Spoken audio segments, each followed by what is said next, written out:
Han sido 12 días de intensa actividad, donde el Perú ha estado en la mira del mundo entero en lo que concierne a la lucha contra el cambio climático. ¿Qué experiencias nos deja la COP al mundo de la arquitectura y al futuro de nuestras ciudades? Recogemos en este programa algunas de las experiencias más interesantes, tanto nacionales como internacionales, que nos están sugiriendo un mensaje diferente e innovador sobre cómo ser más responsables y coherentes en la arquitectura que producimos y con la sociedad en la que vivimos. El equipo Centro Tierra de la Pontificia Universidad Católica del Perú ha venido realizando un interesante trabajo para la mejora térmica y sísmica de las casas altoandinas. Sofía, cuéntanos cuáles han sido los resultados de la investigación que ha hecho Centro Tierra para la mejora de la casa altoandina. Quisiera decir que esta es una investigación que es de Centro Tierra con profesores que son del CIAC, o sea, también nosotros somos del CIAC, que es el Centro de Investigación de Arquitectura de la Ciudad. Entonces tenemos profesores como Martín Visser, Susel Biondi, Juan Reiser y Cecilia Jiménez, que son especialistas en todo el tema térmico, ¿no? Y que nos apoyan porque nosotros somos más del lado de la construcción. Quiero saludar a todos los compañeros de la comunidad de Orduña, donde estamos trabajando. Esta es una comunidad que está en Santa Lucía, en Lampa. Son alpaqueros y viven más o menos a 4.500 metros para arriba. La investigación todavía no está concluida y no está ni a la mitad. Están empezando recién. Estamos en un 40%. ¿Cuáles han sido los avances hasta ahora? Vamos a estudiar lo que había ahí, porque tenía que ser algo muy económico, que pudieras hacer tú mismo sin necesariamente esperar ayudas que a veces no llegan. Claro. ¿No? Entonces, los materiales de la zona, que son la piedra, el barro, el ichu, y en el lago, que está muy cerca, a 3 horas, está la totora, ¿no? Okay. Es un material magnífico porque es muy ligero y muy aislante. Claro. 10 centímetros de totora aísla como un muro de adobe. Increíble eso. ¿Cuáles son los problemas actuales en las casas altoandinas como las encontramos quizás o como las encontraron ustedes cuando llegaron? ¿Y dónde es que proponen la mejora? En general son casas muy precarias, la gente misma lo llama cabañas, porque son pastores, entonces son como estancias, ¿no? Pero al final esas estancias se convierten en algo estable. A veces pasan la noche ahí, ¿no? No, Sí. meses, Meses. ¿no? Son muy frías, el piso es helado como afuera, o sea, dentro de la casa puede llegar a ser 0 grados para dormir, ¿no? Cuando Qué afuera difícil. hace menos 5, ¿no? Claro, teníamos que hacer algo muy fácil de ejecutar, muy económico, y que ayude en lo que más se pueda con estos materiales, con estas intervenciones, para que la casa esté mejor, térmicamente y sísmicamente. Entonces, cuando la construcción está bien hecha, bien asentada, las piedras, todo bien sólido, ¿no? De piedras con un poco de barro, entonces ahí le puedes poner arriba también la viga collar, ¿no? Que es esta viga que amarra todos los muros, y esa viga la amarras después con drisas, que son estas soguillas de navegación. Y o sea, eso refuerza estructuralmente toda la casa. Haces una malla, ¿no? Todo está amarrada por todos lados. Se puede añadir la totora entre la piedra y la malla, cosa que ya la casa está como embolsada, ¿no? Entonces, en caso de sismo, realmente funciona muy bien y es más caliente. El techo, por supuesto, porque ahí con la calamina hace mucho frío de noche, mucho calor de día. De día es insoportable y de noche todo el calor se va. Entonces, poniéndole un colchón que debería ser un poco más, ya nos han dicho, ¿no? Como 10 centímetros de totora, pero es muy barato. Cada colchón cuesta 15 soles, ¿no? Ahí gana pues una inercia térmica enorme, te aíslas del frío. Eso, y el piso, el piso humedad, te iba a preguntar. ¿no? Son solo piedras sin mortero de barro,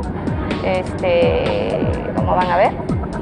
Hace que la humedad no sube, la humedad no sube por capilaridad, y para cortar el frío también se puede poner totora debajo del barro, el acabado final, o lana. Esta vez hemos puesto lana de oveja, ¿no? Como para una barrera por el frío. Simplemente es no poner la tierra, porque la tierra es un conducto para que suba el agua. Ya, o sea, piedras y espacios entre las piedras, o sea, las piedras así nomás bien sueltas. Bien juntas. casitas, ok. Y Como luego un viene tren. la totora y el piso que le quieras dar, madera. Terminado, cemento, barro. Una familia que hacen la casa como la harían normalmente, con esas técnicas adicionales, ¿les supone mucho más costo? Bueno, si te van a ayudar En la obra, con la mano de vinca, obra. o sea, si trabajan porque es una comunidad, si trabajan en comunidad, no les va a costar más, en realidad solamente la totora y la soguilla, ¿no? El resto Claro. no. Ok. Si no te van a ayudar y tienes que pagar mano de obra, entonces te costará pues 1000 soles por un cuarto, algo así, ¿no? 1000 soles es por un cuarto de persona. De 3x3. Ah, por una habitación, Sí. quiere decir, ok. Sí, por una habitación de 3x3. Por con toda todo la esto, obra. no sé, calcule. Mira, hemos calculado que una casita con 2 cuartos, una cocina, con tu fogón mejorado, con las que están aquí al lado también, salía 5.000, 5.500 soles, con todo. Con Eso la es en calamina, total. la madera del techo, todo hecho nuevo, las piedras bien asentadas, el piso antihumedad. Estas Ok. tecnologías que son completamente naturales, ecológicas, biodegradables. La tecnología mejorada. ¿O Toda es esta toda la tecnología casa que lo van que a te ver. cuesta de cero? Todo de cero, la De casa. cero la casa con todas estas tecnologías. Está súper bien de Sí, precio. son como 250 soles metro cuadrado o algo así. Muy barato. Muy bien, entonces a partir de ahora, ¿cómo esperan continuar y difundir este proyecto? Porque como me comentabas, es una investigación que empieza. ¿Cómo van a ser las siguientes etapas? Bueno, que en realidad ahora han salido muchas propuestas. Ahora, lo que sí tenemos que hacer es una edificación nueva, desde cero, con todas estas tecnologías y otras más que pudieran ya aportar como calefacción, ¿no? Por ejemplo, lucernarios, El resto de inyección de aire tecnologías caliente, el que estamos piso viendo aquí. caliente, ¿no? Entonces, eso es lo que nos espera. Seguir mejorando Sí. y experimentando muchos viajes también. a Puno y ojalá que en algún día puedas llegar hasta allá. Sí, nos Sería encantaría, lindo con de el todas programa. maneras. Augusto Román y José Bauer han sido los arquitectos encargados de diseñar el espacio para los pabellones temáticos de la feria Voces por el Clima.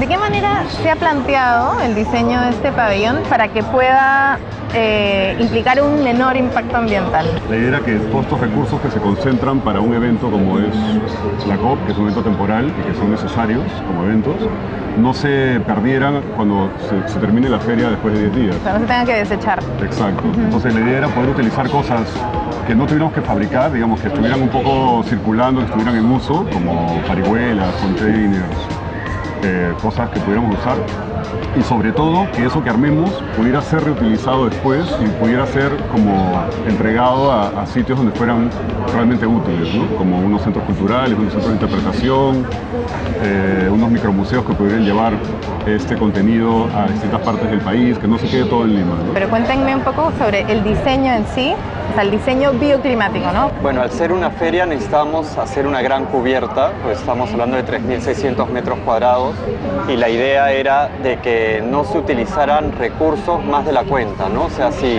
la feria empieza durante el día, que la iluminación natural bastara para iluminar todo el contenido de la feria y que a su vez tampoco sea necesario usar aire acondicionado porque estamos en diciembre, es un mes caluroso y necesitamos mantener ventilación natural sin necesidad de algún tipo de energía para estar fresco aquí dentro, ¿no? Entonces nos basamos analizando primero la posición del sol, la dirección del viento que viene del sur, y al ser también una feria internacional queríamos darle un carácter también muy tradicional de Lima, y un elemento que se utiliza mucho en arquitectura colonial son las teatinas. Hicimos como esta especie de secuencia de teatinas, como un gran manto de teatinas de unas dimensiones un poco más grandes de las habituales, que permiten traer toda esta iluminación natural al interior de la feria y permiten una ventilación cruzada constante que uno se siente fresco, ¿no? Entonces solo es necesario usar ya energía para iluminar cuando oscurece, ¿no? Consigue que haya un menor impacto en este lugar, que creo que es algo que también han pensado en la propuesta. Claro, el terreno tenía unas condiciones previas, hay 2 árboles que existían, había una serie de limitaciones, había incluso una hondonada que era donde se acumulaba el agua de regadío, donde habían unas plantas que vivían con más agua que el resto, y que es donde estamos ahorita, de hecho. Entonces, en vez de taparlo, decidimos darle un poco de forma. Esta es la hondonada. Esta es la hondonada, aquí existía. Lo que hicimos también fue quitar todo el pasto que se iba a morir, de todas maneras, después de techarlo durante 20 o 30 días. Entonces, este pasto está siendo regado en un terreno más allá y se va a recolocar una vez que se vaya a la feria. Y decidimos colocar cualquier tipo de alfombra que pudiéramos reutilizar. Al principio, de hecho, se habló de coger la alfombra que existía en la Feria del Hogar o en no sé dónde, pero al final te das cuenta que 3.700 metros no es cualquier cosa. No es fácil de conseguir de una. Claro. Entonces fue al revés, como bueno, ¿qué alfombra podemos usar que después se pueda reutilizar? Entonces dijimos, mira, un gras artificial es perfecto, se puede usar como cancha deportiva después. Y además damos un poco también, atacamos el problema del pasto, ¿no? Que en Lima no tiene ningún sentido rodearnos de pasto. Hay una escasez de agua importante, claro. Y es la especie que más agua consume, ¿no? Y que menos oxígeno da, en verdad. Entonces, claro, al principio choca un poco y la gente nos pregunta, ¿y por qué pasto de plástico? ¿No? Es como contraintuitivo, pero en realidad tiene bastante sentido que comencemos a usar pasto de plástico. Okay.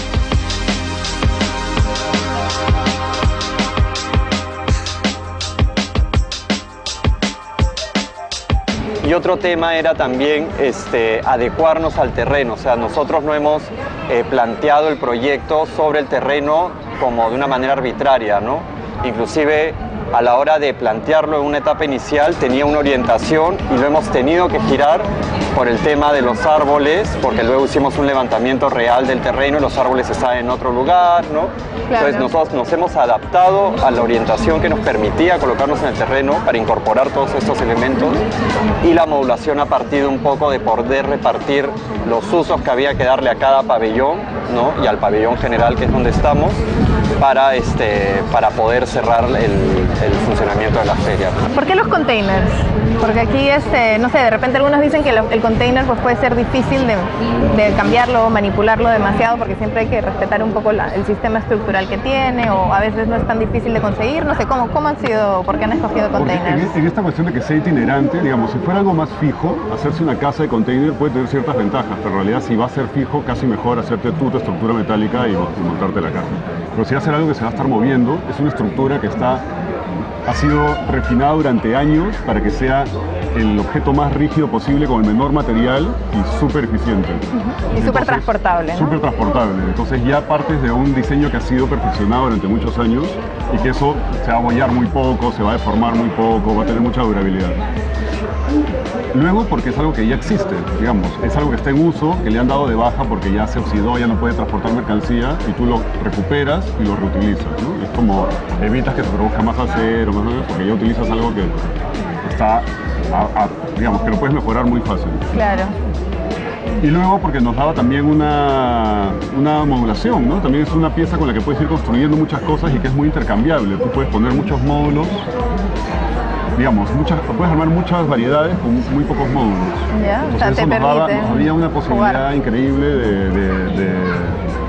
de combinaciones, ¿no? De hecho, estos contenedores que vemos aquí, que son las puertas de entrada de los pabellones, ya estamos en el estudio viendo cómo se convierte eso en un micromuseo, el recorrido que puede ser, si es lineal, si es céntrico, si es... Además ustedes ya han explorado bastante. Sí, José y yo teníamos este proyecto de La Canchita, que es un centro cultural, y que de hecho hemos incorporado, esos son los auditorios aquí, ¿no? O sea, esos que lo planteamos como un centro cultural también puede ser un centro de interpretación. Y también hay dos ventajas más respecto al montaje de una feria, porque también tienen que pensar que normalmente estas ferias se deben montar en muy corto tiempo. Entonces la ventaja del container es que yo puedo trabajar todo el container en un taller y ya lo traigo casi listo aquí, lo coloco y simplemente hay que darle unos retoques, ¿no? Y acabarlo acá. Entonces eso ya te permite que sea mucho más ventajoso que traer otro tipo de estructura, ¿no? Claro. Y segundo, que también se superponen en el terreno, ¿no? Es algo que se posa y luego cuando lo retiras tampoco ha afectado al lugar donde igual. Eso es pensando también en la segunda etapa del container. Si se vuelve un centro cultural cerca a un patrimonio arqueológico o una reserva natural, donde lo coloquemos no va a afectar ese terreno. ¿Están contentos con el resultado?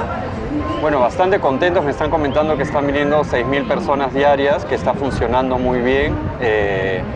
la verdad sí, estamos bien contentos porque la canchita, que fue un poco el proyecto de estos centros culturales que dio el punto de partida para poder integrarnos a ese proyecto, ya hemos visto como las primeras piezas hechas, ¿no? Ha sido la primera experiencia de trabajarlo en taller también, ha sido bastante interesante. Y la gente comenta que está muy contenta con el clima que hay aquí dentro, ¿no?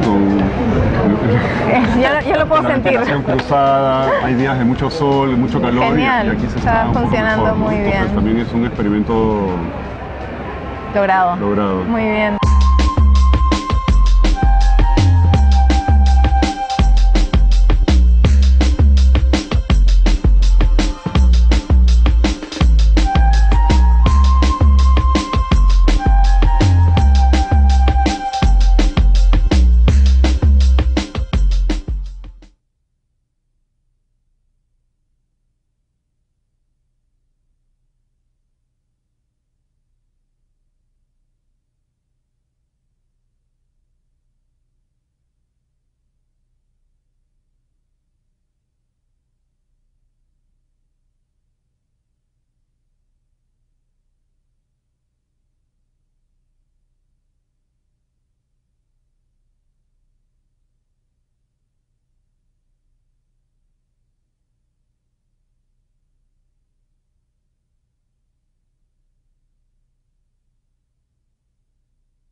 Lima Cómo Vamos, junto con Andina y con el apoyo de la Municipalidad de Miraflores, han propuesto una manera fácil y rápida de crear más y nuevos espacios públicos. Los espacios públicos son de todos y que podemos encontrar espacios en la ciudad, en cualquier lado de la ciudad, que estén mal utilizados o subutilizados. De esa manera encontramos espacios muertos o espacios que tengan de repente un equipamiento malo y que pueden ser activados con cosas tan simples como las que están viendo en esta instalación en particular. Que es el que ha tomado Oxfam, es justamente un lugar para poder reflexionar sobre la huella hídrica y sobre el agua invisible, y ellos han podido aprovechar un espacio público justamente para transmitir ese mensaje a la gente, que es lo relevante. Claro, la idea es justamente darnos cuenta que existe agua invisible y de que el agua está presente en todos los productos que estamos consumiendo, por ejemplo el celular o el televisor en el que estamos viendo el programa. Esos son los temas que no están en nuestra cabeza y que es importante que pensemos en ellos. O sea, de alguna manera, temas que se están dando en la COP se están trayendo, o ustedes lo están trayendo también a la calle, ¿no? Como para empezar a hablar sobre el tema del cambio climático, sobre ser ciudadanos más conscientes. O sea, me parece que es importante eso, ¿no? Y porque es que es fundamental, porque si no la COP quedaría solamente bajo las paredes del recinto del cuartel general y todo el resto de ciudadanos no nos enteramos de qué va, ¿no? ¿Cuál ha sido la reacción del público en un evento como este, ¿no? ¿Cómo se ha dado? Bueno, esto de aquí justamente es lo interesante del espacio público, ¿no? La gente camina y pasa de manera natural y de repente encuentran mejores condiciones y pueden quedarse sentados, pueden esperar a alguien, pueden hacer su llamada telefónica y también pueden interactuar con los elementos, ¿no? Por ejemplo, en este momento se ha traído unos experimentos de Sedapal y de Oxfam que están enseñando para chicos y grandes pues puedan conocer sobre el agua. En otros casos puedes encontrar los paneles o información vinculada justamente a la huella hídrica. Justamente la idea de estos primeros proyectos pilotos es justamente prender esa chispa, ¿no? Y buscar a más y más personas interesadas, primero identificando un espacio en su barrio, luego poniéndose de acuerdo con los vecinos, acercándose al municipio, que algunas veces estará con las puertas abiertas, otras no, Claro. pero no por eso puedes desanimarnos y justamente de repente contactar a Lima Como Vamos o a otras instituciones para poder acercar la fórmula de cómo articular empresa privada, organizaciones, vecinos, asociaciones civiles y lograr espacios que sean para todos. O sea, que la idea un poco de Lima Como Vamos es también poder facilitar, no sé si Lima Así Como es. Vamos y otras instituciones también, o sea, poder facilitar este know-how Exactamente, al esperamos ciudadano. el otro año trabajar un manual para autoridades y para vecinos y también hacia marzo-abril hacer algunos talleres en varios distritos de Lima, no solamente obviamente en la zona central, en la que podamos replicar experiencias como estas y quizá también llevar esos mismos elementos con mensajes Reciclarlos, equivalentes claro. para que otros vecinos los aprovechen y los usen. Ok.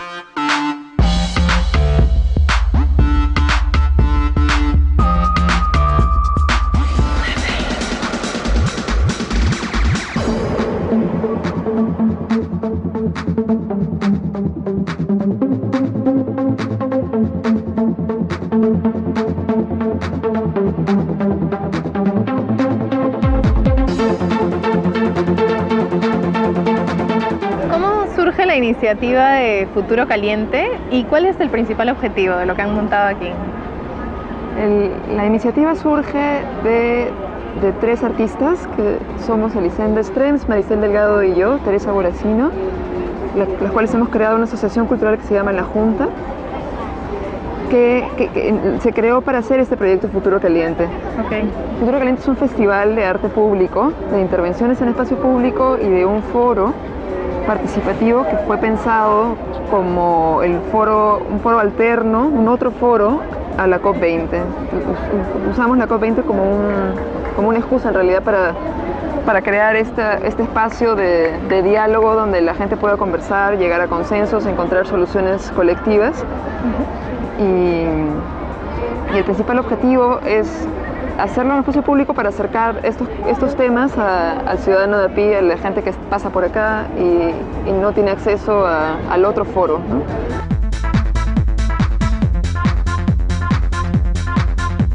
Yo creo que la COP20 es un momento en que todo se tiene que activar y sí, como que crea más o menos el contexto para que estos temas que son súper urgentes, el cambio climático, los temas medioambientales, se lleguen a la mayor cantidad de gente posible, ¿no? Entonces por eso es bueno que hayan estos espacios como este, pero hay muchísimos otros también eventos en la ciudad que tratan de acercar estos temas a la calle, y cada uno desde sus capacidades y de su enfoque, ¿no? Su enfoque, claro. ¿Creen ustedes que hay suficiente difusión en general en Lima y en el Perú acerca de los temas que ustedes están tratando en Futuro Caliente? No, creo que no. Y creo que está cambiando, sí está viendo más difusión cada vez más, pero debería haber muchísimo más. Y sí, el cambio climático es súper urgente, como decía, y todos podemos hacer algo para cambiar y contribuir a frenarlo, ¿no? Desde nuestras posibilidades. Nuestras acciones del día a día, en realidad, ¿no? Pensar un poquito más. Quería conocer cómo ha sido la experiencia de montar un evento como este y si han tenido grandes dificultades, si ha sido algo complicado realmente montar, porque por lo que uno ve es algo totalmente innovador, totalmente creativo, utilizando materiales reciclados, exponiéndose a lo que pueda pasar en la calle, ¿no? ¿Qué tan complicado o fácil, no sé, les ha sido esto? No, han habido sus complicaciones, pero también de la manera más políticamente correcta.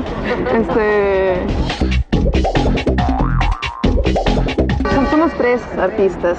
Nadie nos daba bola al principio, ¿no? Y veníamos con este proyecto, con esta idea y fuimos buscando apoyo en el camino y así empezamos con un poquito y luego otro poquito más. Tuvimos una idea queríamos hacer un foro, esa era la premisa. ¿Un foro donde se hicieran un foro en espacio público para conversaciones? Sí, ¿no? para hacer conversaciones y llegar, para que hablar de los mismos temas que se hablan en la COP, pero a nivel de la calle, ¿no? nos topamos con este material de las pacas de papel y también, bueno, también se hacen de PET y de metal, que bueno, no podíamos usar porque son punzantes. Y así Maricel conocía a alguien que había hecho todo un proyecto fotográfico con este material, había fotografiado estas pacas de papel y tenía contactos, y también nos conocíamos a otras personas del SPA que tenían otros contactos, y así como una red hemos llegado a las personas que tienen este material, que lo han donado. Nos han donado cada uno como más o menos 60 pacas. Cada una pesa 1 tonelada, o sea, acá hay como casi 200 toneladas de cartón. Y bueno, entonces teníamos este material, esta idea, y convocamos a Maya Ballén y Ricardo Huanqui y a sus estudios, a Más Un Estudio y a 24/7, a que junto con nosotras creáramos este espacio, ¿no? Y luego convocamos a otros artistas también, para activar realmente todo el espacio público y que hayan distintas propuestas. Cristian Luna, Juan Luis Segarra y Zoe Masi, que han hecho un mapa del Perú. Luego Sandra Nakamura, que ha creado con máquinas de raspadilla, está creando como un microclima de nieve en Lima. Esto no necesariamente es aquí, sino está sucediendo en toda la Alameda. Okay. Sí, desde el Estadio Nacional hasta el fondo, hasta la entrada del Parque de las Aguas. Chiqui García está construyendo un árbol que luego va a talar, de hecho a base de cajas de huevos, de papel también. Luego tenemos mañana Vilma Eni, que va a hacer un proyecto con niños, que les va a coser unas capas de ecohéroes. Tenemos el plantón móvil, que es un proyecto de Lucía Monge, en el que ella va a convocar muchísima gente a que a sacar las plantas a la calle para que reclamen un poco el espacio que merecen en la ciudad, ¿no? Gabriel Acevedo, que ha hecho música, una canción especial para Futuro Caliente. Joseph Wouters, que es un artista belga que está trabajando como corresponsal en el venue, y Cascolan, que están haciendo un proyecto súper bonito. Es un colectivo holandés en que ellos están visitando los limpiadores de la calle, los recicladores, los cachineros, la gente que tiene chancherías, gente que recicla de diferentes maneras y que forman su contribución es súper importante también en la lucha contra el cambio climático.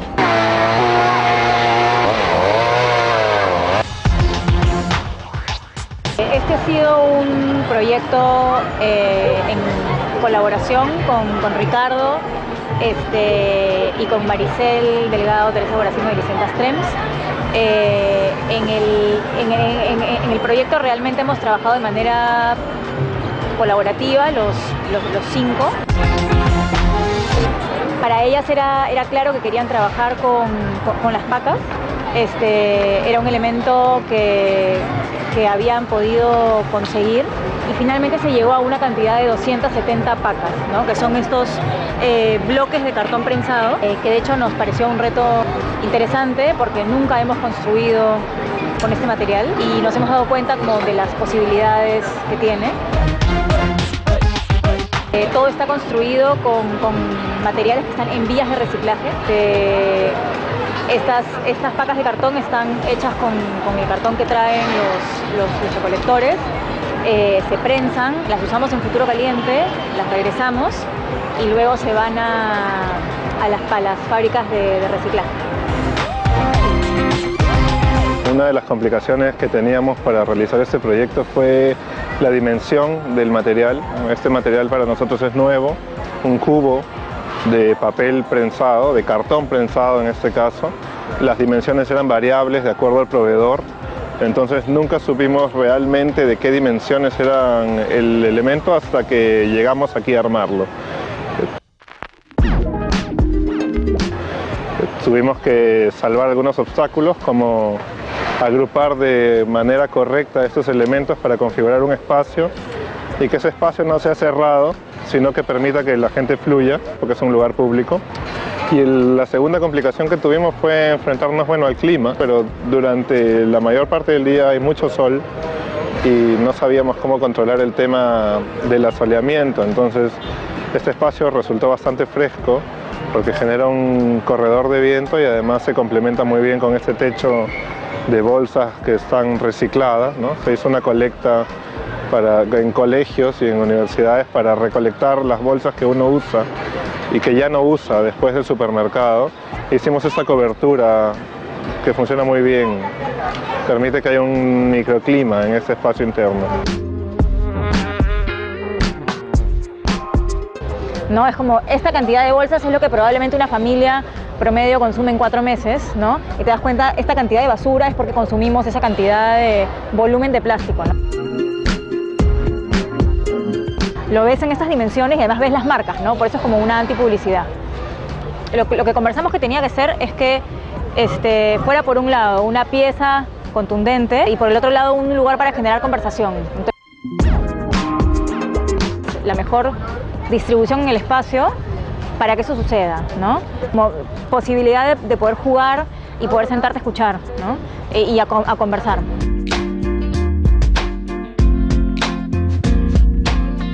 Lo importante de este ejemplo, ¿no? de espacio que se ha logrado esta vez ha sido que se entienda que con un material que está dentro de una cadena de un proceso de reciclaje, en una etapa, en un momento determinado, se puede usar para generar cosas que son completamente distintas a lo que uno está acostumbrado a ver. Entonces, en realidad, sin mucho esfuerzo, sin mucho gasto energético, uno puede lograr hacer algo, intervenir un espacio que es como este, cotidiano, y que aparezca un elemento que genere una dinámica pública nueva. Y después desaparece y su huella fue cero, más que, bueno, el esfuerzo por agrupar y, bueno, configurar el espacio. Pero como huella sostenible, huella ecológica, su impacto es muy bajo. Porque no genera basura. Claro, no genera basura porque ya está dentro del proceso de ser reutilizado el material. Entonces esto en realidad cuando se desarme se convierte otra vez en papel. Lo que buscábamos era que eso tenga cierta coherencia con el tema de la COP que está al lado. Vamos a invertir tiempo, pero no había ninguna inversión de material. Bueno, y en la construcción generalmente hay un impacto muy fuerte en el medio ambiente, ¿no? Porque, o sea, lo que se piensa es que con el material que se construye es como el material noble, ¿no? Inclusive se le llama noble, ¿no? El concreto, el acero. Un ideal particular de progreso que cree que hay que construir cada vez más y cada vez más cemento. Entonces también esto ha sido un desafío porque ha sido una oportunidad también para nosotros de conectarnos con la posibilidad de construir sin dejar huella ecológica, ¿no?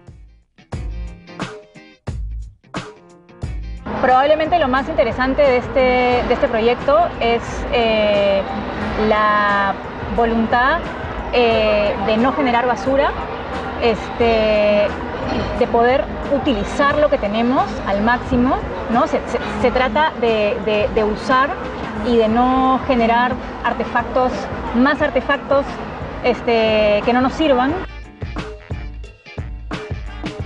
Es entender que este material fue para algunas personas basura, pero ahora es un edificio, entre comillas, y tiene su propia carga estética, y eso es importante de reconocer.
El arquitecto colombiano Simón Vélez se encuentra en el Perú para hablar sobre las importantes obras e innovaciones que ha hecho en todo el mundo con el uso del bambú.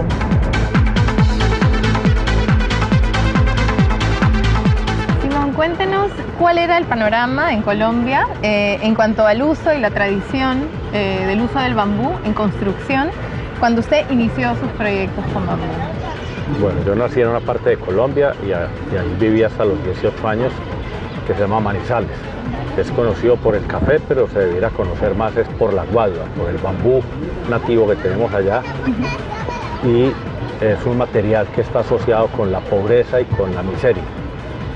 Pero las construcciones del Manizales antiguo eran en bambú, la mayoría. Y se usó tantísimo que lo que acabó la ciudad fueron los incendios. Lo reconstruyeron toda en concreto importado de Estados Unidos y de Europa, en barriles de madera. El incendio. Entonces solamente quedó el bambú para la gente más pobre. Okay, pero es abundantísimo. De cierta manera fui el pionero porque yo empecé a trabajar como arquitecto haciendo básicamente casas de campo. Y me gustó siempre, fue la parte rural más que el urbano. Y trabajaba mucho con madera. Y alguna vez un cliente me exigió que para sus caballos, para sus establos, le tenía que construir una escultura en ese bambú. Y yo jamás lo había trabajado y me junté con mis obreros y se me ocurrió que se inyectaba cemento en los cañutos vacíos. Eso generaba una conexión que funcionaba. Y realmente funcionó tan bien que eso me permite hacer grandes y enormes esculturas con bambú. Ya llevaba como 15 años trabajando como arquitecto, pero eso cambió y revolucionó mi vida.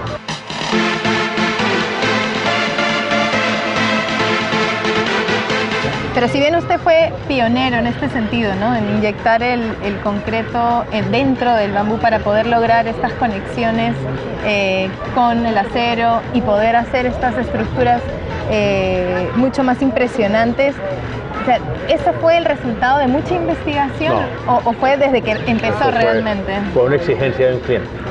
A mí me gusta hacer cubiertas pesadas, me gusta mucho la teja de barro. Claro. Y para una estructura pesada hay que tener uniones estructurales que funcionen. Pues la guadua no servía para hacer estructuras muy pesadas. La arquitectura tradicional solo trabajaba con presión o a flexión. Y a mí me interesa es la tracción. Y cuando uno tiene uniones de tracción puede hacer estructuras modernas. Y la resistencia a la tracción de los bambúes es tan alta como las del acero. Por eso es que quizás lo llaman el acero vegetal, ¿no? Que tiene digamos que eso lo bauticé yo así. Y ya hizo carrera, pero yo fui la primera persona que dijo esto es un acero vegetal. ¿Cuáles han sido los que han logrado una mayor repercusión por esa innovación que menciona usted en la tecnología estructural que propone, en la geometría? Entonces he tenido la oportunidad de construir en la China, y en la China probablemente hice la primera estructura que se construyó en la historia de la China usando el bambú como material estructural permanente.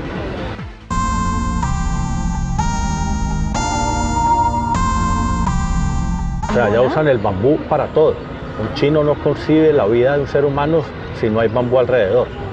¿Y por qué cree que no lo habían utilizado? Porque ellos comen bambú, hacen papel de bambú, hacen textiles de bambú, los andamios de los edificios ya lo están dejando, pero son enormes en bambú, pero no construían realmente con bambú porque no tenían la unión apropiada. El sistema para unirlo adecuadamente. Entonces, uno no inventa nada, lo único que inventa es Dios. Uno solamente descubre cosas. Y ese descubrimiento que yo hice, a nadie se le había ocurrido antes. Ya los chinos se están copiando esas construcciones y ya he visto revistas donde salen estructuras idénticas a las que yo ya hice, pero en otros sitios lejísimos de este lugar. Bueno. Y eso me gusta, eso no me importa.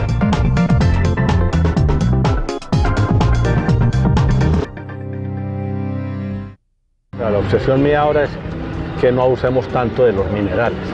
La arquitectura se ha vuelto demasiado mineralista. Hay que ser más vegetarianos con la arquitectura. Hay que incorporar a la dieta de la arquitectura un vegetal como las maderas o las guaduas, o los bambúes. Desde su punto de vista, ¿por qué es importante? porque un sinónimo de subdesarrollo del tercer mundo es construir solo con cemento. Si tú vas a un país civilizado, a una cultura superior, la gente no construye en concreto, construyen con madera. Tú vas a California, a las partes interesantes de Estados Unidos, la gente construye con madera. Si tú vas a Europa, la gente construye mucho con madera. Obvio, con piedra, con cemento, con todos los materiales, pero la madera es parte de la canasta de la construcción. Es simplemente que debemos ser más equilibrados. El campo tiene que estar involucrado en la industria de la construcción, claro. Y ahora es solamente la minería. Y la minería genera polución, contaminación, y la minería son grandes empresas de muy poquitos individuos. En cambio, la agricultura es también de terratenientes, pero hay pequeños campesinos que se podrían lucrar de vender estos materiales. Claro, o sea, tiene un vínculo mucho más directo con el productor realmente, ¿no? Con el que vive de la tierra esta industria. Y yo siempre pongo el ejemplo de la culinaria. Uno no puede ser solamente un cocinero de lechugas o de espárragos. La comida tiene que ser variada. Y Perú tiene una de las culinarias más exquisitas del mundo, es por la riqueza de la variedad de cosas que uno encuentra en la mesa. Sí, pero la arquitectura de países biodiversos como estos debería ser también biodiversa, no puede ser solamente mineral. Y tú cuando tienes un bosque de guadua, ocupas todo el año campesinos y gente que tiene que estar haciendo el aprovechamiento del bosque, todos los días del año, y entran con un machete y sacan el bambú al hombro. Cuando tú haces un aprovechamiento forestal de árboles convencionales, esperas 40 años para hacer un ciclo donde entras al bosque con maquinaria pesada.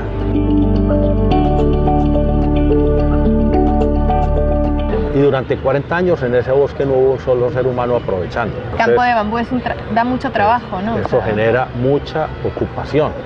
O sea, tiene un componente social demasiado importante. Y cuando uno tiene un tubo de acero de 6 metros de largo, digamos, de 10 centímetros de diámetro, tú le estás comprando eso a un industrial, que solamente hay 3 grandes industriales del acero en el mundo. Eso es un monopolio, un oligopolio. Claro. Y la resistencia de ese tubo de acero de 6 metros de largo por 10 centímetros de ancho es la misma que un tubo de bambú. La misma. Con la diferencia de que el bambú generó oxígeno cuando tú lo sembraste y capturó CO2, lo volvió leña, lo volvió componente sólido. El acero lo que hace es consumir el oxígeno de la atmósfera y liberar CO2. O sea, hace el efecto totalmente contrario. Y tú le estás dando ingresos a un campesino. Y estás favoreciendo una agricultura que protege el suelo. Porque los bambúes tienen unos tejidos de raíces que controlan la erosión, protegen las laderas de la erosión. Importantísimo, o sea, uno gana por todos lados utilizando el bambú realmente. Entonces es una planta milagrosa que no me explico por qué no es más popular. El bambú es el material más flexible que existe, no es sismo resistente, es sismo indiferente. Y los ingenieros encargados de la sismo resistencia lo iban a prohibir, pero por ignorantes, por la monocultura. Los ingenieros solamente saben de concreto y de acero. Entonces la gente de formación académica pues no puede legislar sobre lo que no conoce. Y Colombia fue el primer país del mundo en tener un código sobre construcciones con bambú. El presidente dio la orden de que yo escribiera el código para el bambú. Entonces contraté a un ingeniero que se llama Luis Felipe López y él redactó ese código. Entiendo que nuestro código para usar bambú en el Perú se ha prestado mucho del código de Colombia en realidad. Pues ojalá, porque eso no es para patentar, eso es simplemente de beneficio colectivo. Claro, exacto. Me gustaría saber acerca de la investigación y experimentación que lleva haciendo con sistemas de vivienda, utilizando la guadua del bambú, para familias de escasos recursos. Yo ya aprendí a construir y lo que sé se lo debo al dinero de los ricos y les estoy eternamente agradecido. Ahora quiero invertirlo. Ahora quiero trabajar en la gente de escasos recursos porque no estoy aprendiendo con ellos. Yo ya aprendí a construir y pienso que puedo hacer un aporte interesante en que haya arquitectura interesante y bonita a nivel popular. Claro. O sea, no soy capaz de hacer casas más baratas, pero sí las puedo hacer más bonitas. Que la estética es un derecho humano. Claro. Y no me gusta hablar de hacer casas para los pobres, es hacer casas para seres humanos. Pero quizás una familia humilde que tiene menos recursos, su prioridad va a tratar de ser de que la casa le salga barata, ¿no? Dentro de todo. O sea, van a querer que sea bonita igual que cualquier otro, pero tienen menos recursos, se quieren endeudar menos. Entonces, ¿cómo conseguimos el equilibrio? Bueno, con un grupo de amigos montamos una industria de laminados de guadua, prensada. Y podemos producir unos tableros estructurales con la medida internacional que es 1,22 por 2,44. Y esos tableros son mucho más económicos que el plywood que tú consigues desenrollando madera y acabando con los bosques del trópico. Esto es un plywood hecho con un recurso renovable, el más renovable de todos, claro, el bambú que es el crece bambú, porque súper es un pasto gigante. Claro. No es un árbol. No es un árbol que demora décadas en crecer.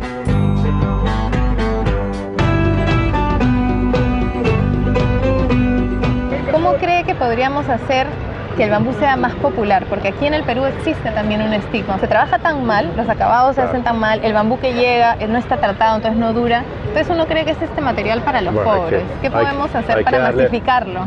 Hay que ser capitalista, mercantilista, hay que darle prestigio. Hay que hacer obras que le den prestigio al material. Ojalá obras de ingeniería, puentes, coberturas de grandes espacios o casas para ricos, pero eso no lo ve nadie. Cuando uno construye con demasiado cemento, como en estos países, está el peligro de los terremotos.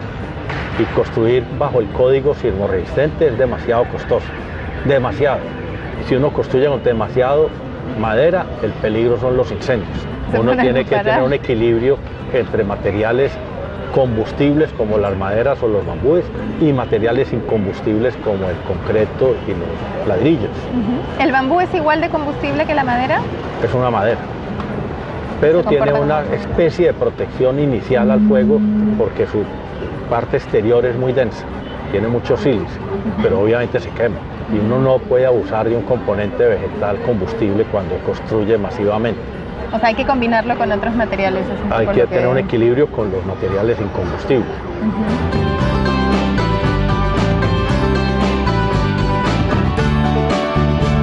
Quizás muchos arquitectos se preguntan acerca de cómo animarse a utilizar el bambú, porque también cuando nosotros hemos viajado por la selva del Perú, lo que falta es que haya, digamos, el mercado, que las construcciones pidan, que los arquitectos manden a construir con bambú para que haya el bambú tiene disponible. Que haber buen diseño y conocimiento técnico a nivel de obreros. Cuando el concreto llegó aquí, nadie lo sabía trabajar. Alguien llegó con el concreto y con la técnica constructiva apropiada. Y después lo incorporó la academia. Con el bambú y con las maderas es lo mismo, tienes que tener obreros especializados. Claro. Igual que ingenieros también, me imagino, que lo sepan calcular, ¿no?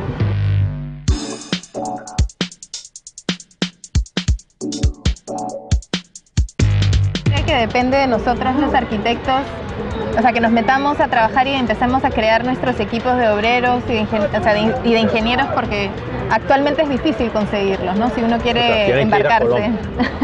O ir. Es más fácil ir y mirar lo que se está construyendo, es muy fácil. Yo manejo un grupo a veces tengo más de 300 obreros que son altamente calificados en trabajar con bambú. Y cada que llego a un nuevo lugar a trabajar, siempre entreno gente local, siempre. Entonces eso también es importante, ¿no? Con cada obra también se va capacitando y entrenando a gente que para un poco difundir y propagar ese conocimiento. Pero siempre insisto en que hay que tener ingenieros al lado de uno. Y cuando hago construcciones muy modestas, pues me defiendo yo solo. Pero cuando tienen cierta envergadura, hay que involucrar a un ingeniero para que le dé a uno el punto de vista de los números y de la ingeniería, de la formación de ingeniero que uno no la tuvo. Claro. Uno la debiera tener. Pero para tener mayor flexibilidad con el uso del bambú, no sé si hay que pensar mucho, y creo que usted lo decía en una charla, desde la geometría, ¿no? Y desde la estructura, es como por donde uno quizás empieza con el diseño. Es que la arquitectura moderna se volvió tan cubista que solamente piensa en vigas planas, en cajas, y uno abandona las geometrías naturales. Imitar la naturaleza o pensar desde la naturaleza. Uno diseña una viga de 20 metros plana y hay un ingeniero que le dice cuánta altura tiene la viga y cuánto hierro hay que poner. Pero eso es nuevo, eso antes no se podía hacer. Y eso no me gusta. Claro, yo que sea muy fácil trabajar eso, ¿no? con las curvas, con arcos, con geometrías. Importante. Un dintel no es una geometría racional, eso es un absurdo. No existe en la naturaleza en realidad, ¿no? Lo que funciona son los arcos. Claro. Bueno, y por eso tantas catedrales las han usado, ¿no? Claro. Y poniéndonos un poco en el contexto de la COP20, ¿cuál cree que debería de ser el reclamo de los arquitectos, pero a su vez la responsabilidad que nosotros debemos demostrar dentro de este marco en el que estamos en esta lucha contra el cambio climático? Que no abusemos tanto de la minería, dejemos la tierra en paz y trabajemos con más agricultura.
Felicitar y difundir experiencias como estas porque realmente nos dan esperanza de que las cosas se pueden y se deben hacer mucho mejor.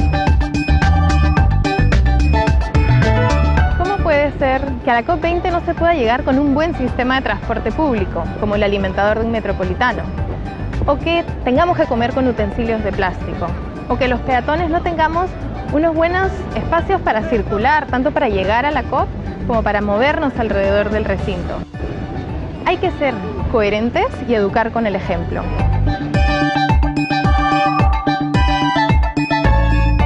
Más allá de pensar en el ámbito de la arquitectura y el urbanismo, un evento como este nos hace reflexionar acerca de los principales problemas que enfrentamos como país. La deforestación por tala ilegal, la minería informal, la falta de una agenda nacional para el cambio climático y el hecho de ser el cuarto país en el mundo más peligroso para activistas ambientales nos señalan una problemática nacional muy grave. Aprovechemos que el Perú está en el ojo de la tormenta al presidir un evento tan importante como la COP20 y veamos esto como una oportunidad para ser autocríticos con lo mucho que hay por hacer, para involucrarnos en todas estas causas y como país iniciar propuestas claras y transparentes para el cambio.